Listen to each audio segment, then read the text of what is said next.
Get ready for this one. A team of American researchers working in the high mountains of Turkey have uncovered what appear to be hidden tunnels similar to the descriptions of the biblical account of Noah's Ark. Our next guest says his newly found evidence can prove that Noah's Ark did in fact exist, turning this biblical mystery into a reality. Joining us now from Turkey is one of those researchers from Noah's Ark Scans, Andrew Jones. Andrew, thank you so much for joining us and for all the good work that you're doing. This is fascinating.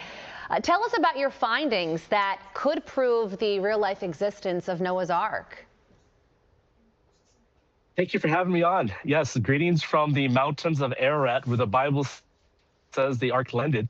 I'm about 1 mile from the Iranian border, and in this remote area, this boat formation was discovered in 1959. But our new research has shown that there are tunnels about 4 meters down and about 2 meters high, going down the center of the boat and on the inside edge of the hull shape.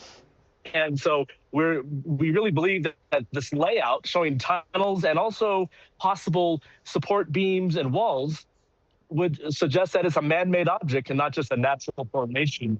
Yeah, many geologists disagree with that. They say, look, this is just a natural formation. But gosh, Andrew, when I look at that, it doesn't look very natural to me. What's your response to those geologists?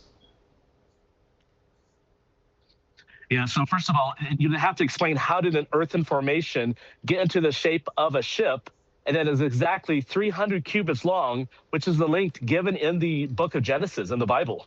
And so we have the exact length, we have the ship shape, and we're in the right location.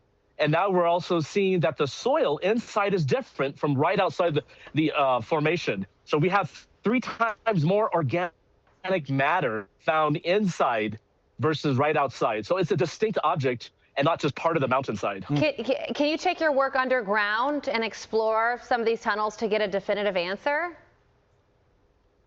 That is the next goal. And we're really hoping that the Turkish universities will be able to do that. And so that's the plan. And that's what we've suggested. And we're even wanting to help with designing a robot that can go down into these tunnels and film and take samples. I understand that your organization is called Noah's Ark Scans, which probably answers my next question for me. But in your heart of hearts, based upon all the time and all the effort that you have put into this, do you truly believe that you have found Noah's Ark? Yes, I do believe that this is the real decayed, buried remains of Noah's Ark, the famous ship. And we're doing our best to convince the skeptics and show the world this site.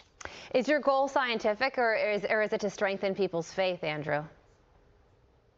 I think it happens both ways. So you find an archaeological site like this out in the mountains, the archaeologists get involved, they do the science, and then of course the faithful will want to come out and see it.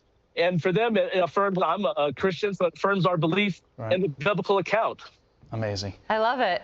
This is the greatest story I could spend all day talking to you. We've ever done. Andrew Jones, best of luck to you. We will be watching this.